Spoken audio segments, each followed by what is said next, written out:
I'm going to play a song that I'm also going to talk about in my talk. So if you would, listen to the lyrics, as I'm singing it, and then we'll go into it in more depth.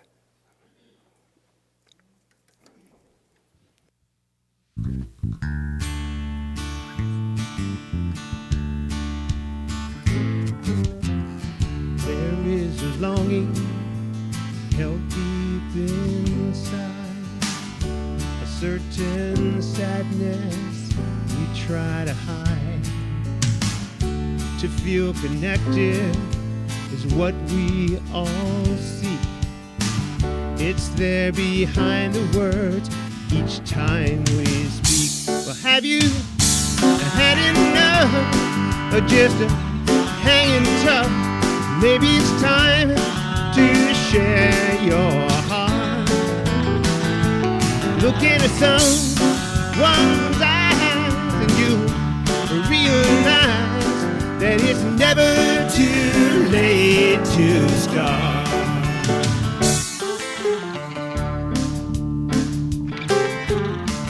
We are all traveling on the same road, each of us shouldering our separate load. When someone's trouble, we can provide a friend to listen as we walk side by side. You won't have to change a lot or become what you are not. Just begin from where you are. I don't need a reason why to give love a try. You know it's never too late to start. Life gets so busy, it's hard, I know. Who's got the time anymore? We keep on running on down the road. Don't you wonder what the run is for? You just breathe in deep and take in the love you need, and then open up your heart. You don't need a reason why to give love a try. You know it's never too late to start.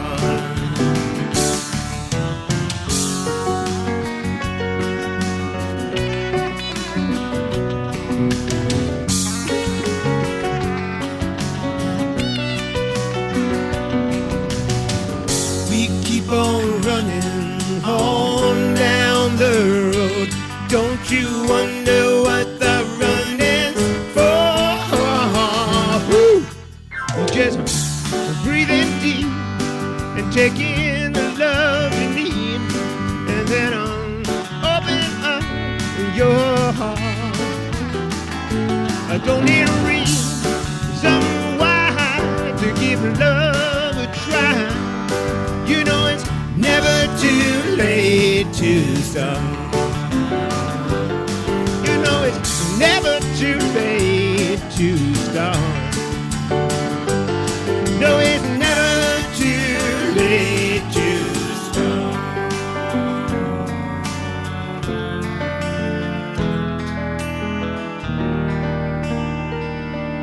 Oh, it's never too late to start.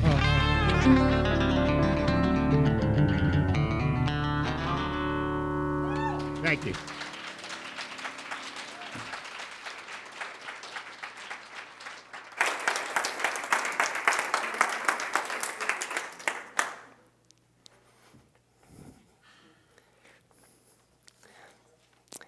Years ago, I remember watching this Popeye cartoon, Popeye the Sailor Man. And anyway, it was this thing where his girlfriend, Olive Oil, was sleepwalking. And she was like, like this, And she walked onto this work site where they were building a building.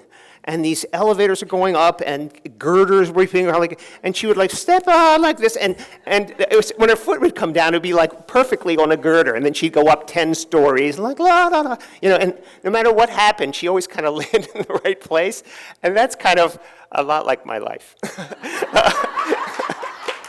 I just feel like, like I had this big concert I had to give last night. I didn't have to, but I was happy to, with an old band that I hadn't been together with for 35 years. And we got together. They asked us to come together to do this little half-hour set. And we had so much fun. But like the day of that, Cheryl calls and says, look, I'm okay, but I think I'm not ready to get back in the saddle. I need another week. And I said, well, you want me to cover for you tomorrow? Tomorrow, like, and so she said, oh, that'd be great. Would you do that? I said, sure. This is just how my life works. I'm telling you, that's not unfamiliar to me. So it's like, oh, okay. Yeah. So, and it just happened again. I finished off the, all is well. I look over to Edie. I'm like, why isn't she talking? I suppose it's a meditation. And Edie's like,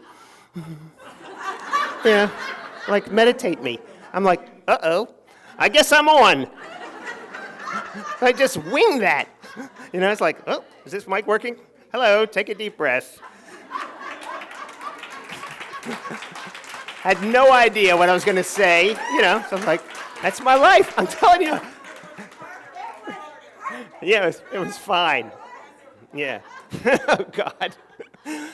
So, anyway. You bet. Anyway, so I realized one of the things that occurred to me was that these songs that I write, they really are about this. A lot of the songs I write are about our life on the journey. The talk that Cheryl suggested was love on the journey. And I'm fascinated by that. That really interests me. Anyway, the song starts off with, there's a longing held deep inside, a certain sadness we try to hide. I'll tell you, I've been doing this work with people for so long, just therapy and coaching and all this stuff, and sometimes I just let myself feel what it feels like to be somebody else. And just this wave of sadness will come over me, like their heart hurts or something. And I remember one time I was working with somebody and I was helping them get in touch with some resentment they had, and they were really expressing it truthfully. And then the next week, the person said to me, I got to tell you something. You know that thing we did where I really got all that stuff out of my system? I said, yeah. She says, I feel much better afterwards. I'm thinking, sometimes stuff smells worse when you stir it up. Anyway, but she said, I really think that I wasn't just angry. I said, well, tell me about this. She says, I was just more hurt. And I thought, that really just hit me. Like, yeah, that's probably what's under the anger. That's that sadness that you're not connected, that you're not you had something and you lost it, And you can get angry about it, but it's probably after, So anyway, to feel connected is what we all seek. It's there behind the words each time we speak. I learned this when studying A Course in Miracles with Elaine, that there's really only two things going on with human beings at any particular moment. A human being is either extending love, like you're the threshold over which love is being expressed, or you're a convoluted request for love. There's nothing else happening. It's either I'm giving it or I need it bad. And that's it. That's the only thing that's happening. So you can categorize all of the yucky stuff. It's all just a convoluted request for love. Somebody who's angry, somebody who's hostile, somebody who's sad, somebody who's obnoxious. It's love needed here, And so that's what I mean. It's behind the words every time you speak. I see a lot of people, the chorus says, have you had enough of just hanging tough? I see a lot of people hang tough. And I was working with this guy once, and I could see that from his childhood, he was on a path, okay? And each little hurt, each little violation of this innocent child bumps him to the side. It's like, eh. And you see, like, I'm in the woods now. What the heck happened? I'm now in the woods. I was up here, see what I mean? So if you, it's partly because it doesn't happen right away, because children can recover so beautifully. But over time, if you get hit enough, your path has veered off from what it was. And it's you have to be tough. You just have to be tough and bear it. And I guess nobody escapes it in a certain sense. It always fascinates me, though. There are some people who had a really great childhood, and every memory they have is great, and yet they still have problems when they get older. And some of it is like, why can't you be like my mom was with me? She thought everything I did was fabulous, and you don't. So, there's no escaping it. But in the second verse, it says, we're all traveling on the same road, each of us shouldering our separate load. I thought it was interesting one time. I was driving home from college, and I had this little Beetle, Volkswagen Beetle. This is like in the 70s, early 70s. And I had this Beetle, and it was a 64 or something. It had like zero power. It was almost like Fred Flintstone. You had, you know what I mean? And so I was on this long haul coming down 81 from upstate New York, and I was next to this trucker. It was very hilly. And this strange thing happened that over time, I kind of thought that he was messing with me. And I wasn't going to let that happen. So, and the way it was happening, though, is that he'd come roaring past me, down these hills. And then I was like, oh, no, you don't, Buster. You know what I mean? So he couldn't get up the hills, but I could, slowly, but you know what I mean? I would pass him on the hills. And then as soon as we got over the hill, you're like this, he would just have all this momentum. He'd come flying past me, And I thought, what's going on here, And so this was like going on for like an hour. And then it dawned on me, there's nothing going on here. He's just trying to get where he's going. And so am I. That's it. There's no competition. There's no you're not messing with. He just wanted to get where he's going, and so did I. It's just like, this is how our two little cars worked, It always hit me, though, that you can make a lot of stuff up. That somebody's against you, and somebody's doing this, and, that's and I really get to a place where I'm clear that inanimate objects are against me, Red lights are just spite. And when I'm in a hurry, oh, thanks. That found myself yelling at a recording. I just said, agent. Just let me talk to a person, Sorry, I didn't get that.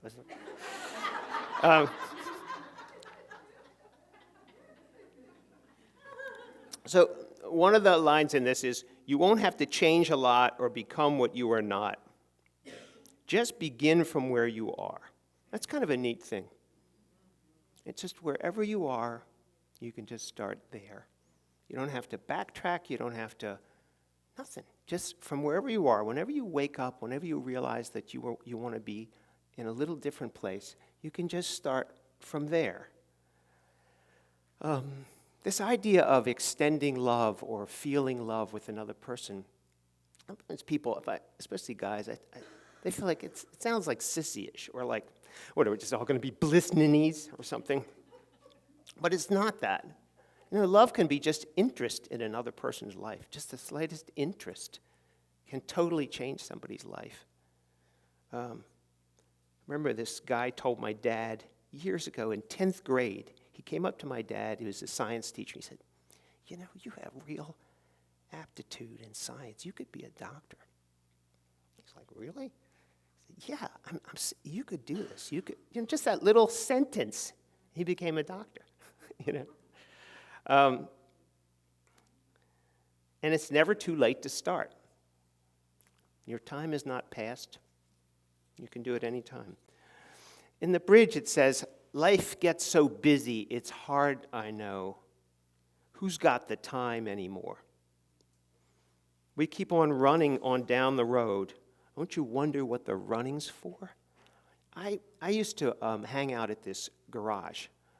I just like these guys. And the guy befriended me. Same thing. I just happened to bring my car in one day, and the owner just said, come on in and have some coffee. And I was like, yeah. And he was an Armenian guy. And we just became friends, and I just would go over there and hang out. And he had this guy working for him named Abdul. And Abdul was a great mechanic, and I got to know him. He was a real handsome guy. He kind of looked like Omar Sharif, kind of looked like a model, okay? And I said to him, and he used to work there, and then he would go home in the summers. I said, where's home? He says, Lebanon. He says, my people are Palestinian. We live in Lebanon. And he was always very homesick. He came here to make money to send home because he couldn't get a great job where he was. And he used to tell me, I said, why do you like it so much better there? I'm thinking Lebanon, bullets, whatever. And he said, oh, no. He says, you have no idea. You don't get it because you live here. This is so tense. It's so intense. He says, I'm working all the time. I send the money home.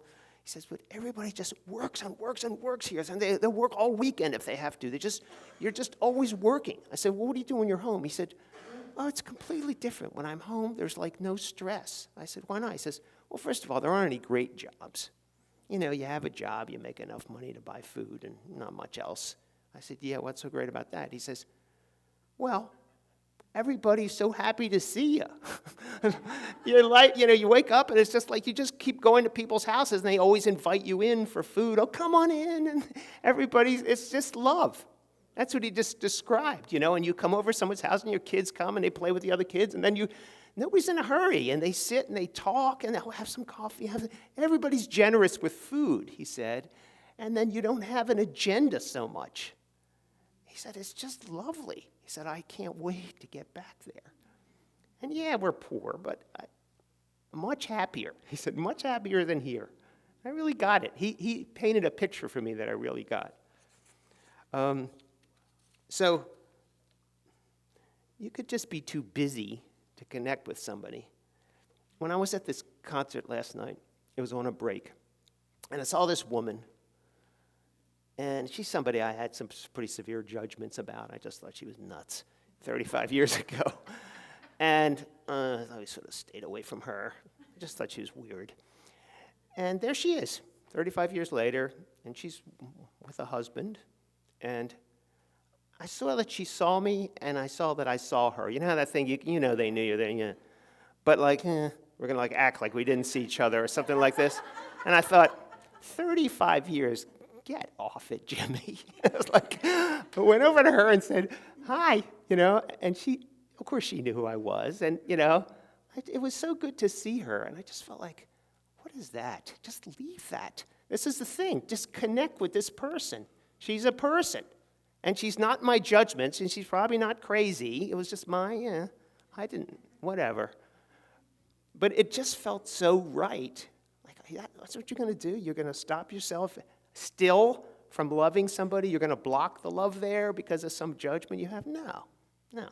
I just made it my business to go up to people I hadn't seen in years and years and years and just say hi. And they were great. So I'm not saying it's this big thing, I really love you,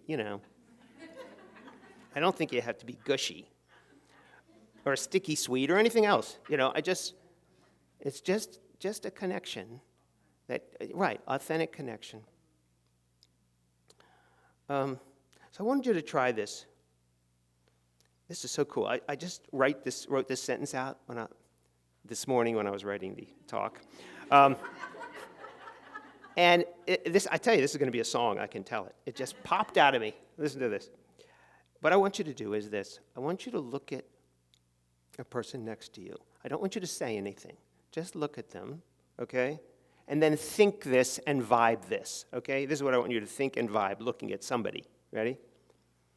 I can see the light in you. Just think that. That is who I'm talking to. I can see the light in you. Just think it. Just think it. That is who I'm talking to. Okay, now think this. Just look at them and smile a little bit and say this. In your head, say this. I see the love you are, brighter than the brightest star.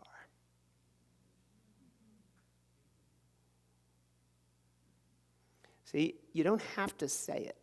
You don't even have to, doesn't have to be some big expression. It's just like, have you ever done that? You just look at somebody and feel like, you're just it, you know? Anyway, Janine and I are going to sing a song right after this. It's called Be My Partner. You know, and I work with couples all the time. I've been doing this for 35 years.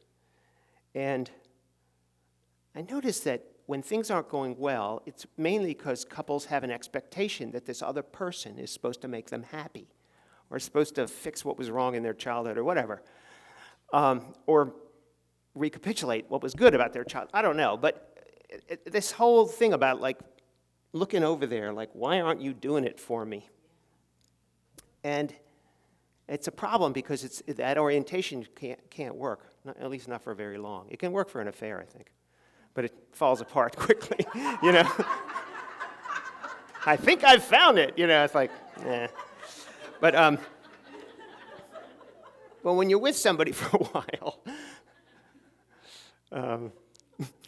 did you ever hear this? I gotta tell you this. Did you ever hear this country western song called "You Know Me Better Than That"?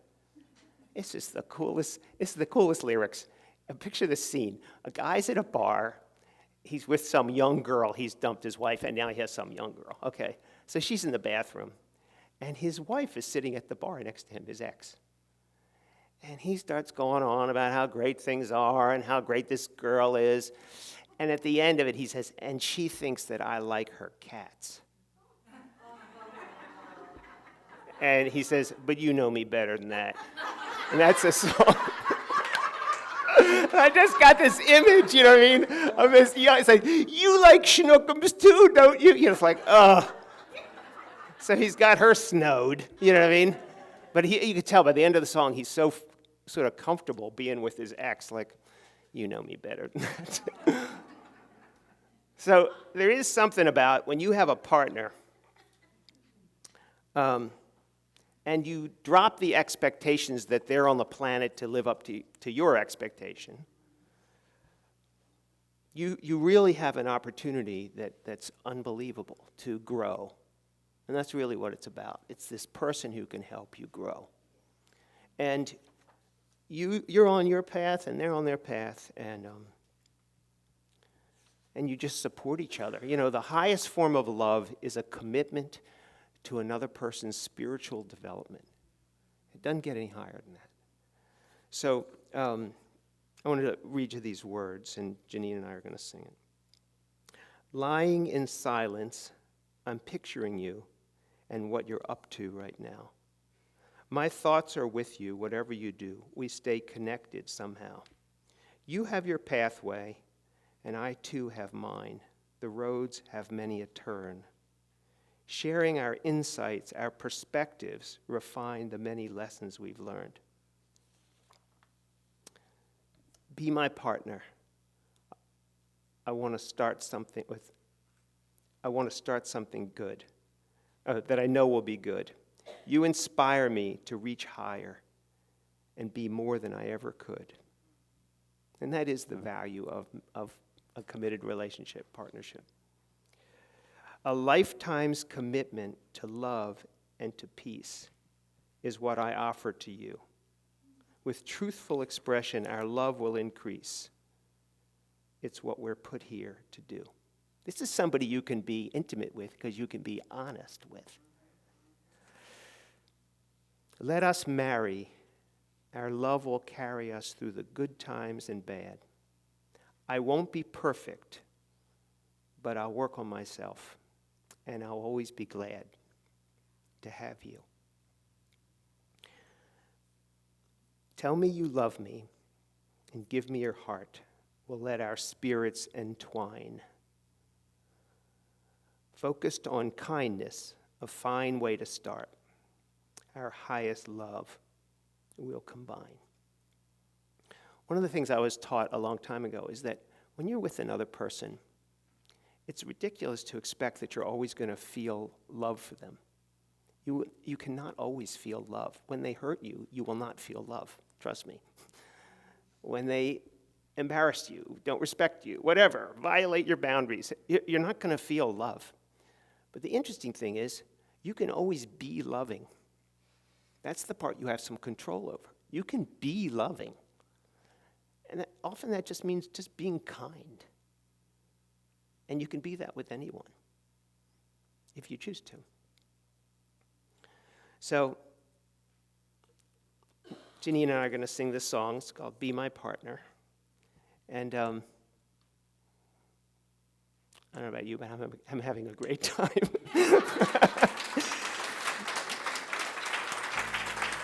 Thank you.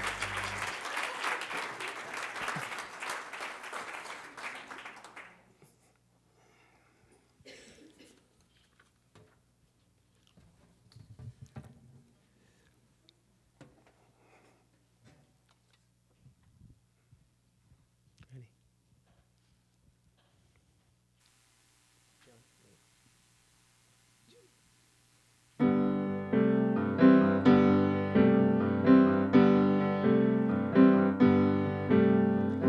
Lying in silence, I'm picturing you and what you're up to right now.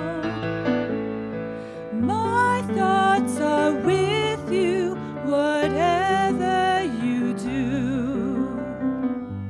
We stay connected somehow.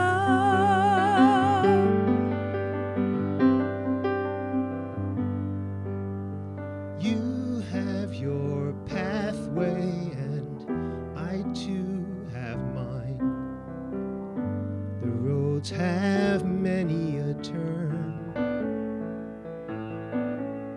Sharing our insights, our perspectives refine. The many lessons we've learned. Be my partner, I wanna start something that I know will be good. You inspire me to reach higher and be more than I ever could. Oh, it's all good. A lifetime's commitment to love and to peace is what I offer to you. With truthful expression, our love will increase. It's what we're put here to do. Let us marry, our love will carry us through the good times and bad. I won't be perfect, but I will work on myself, and I'll always be glad, oh, to have you. Tell me you love me and give me your heart. We'll let our spirits entwine. Focused on kindness, a fine way to start. Yes, Lord.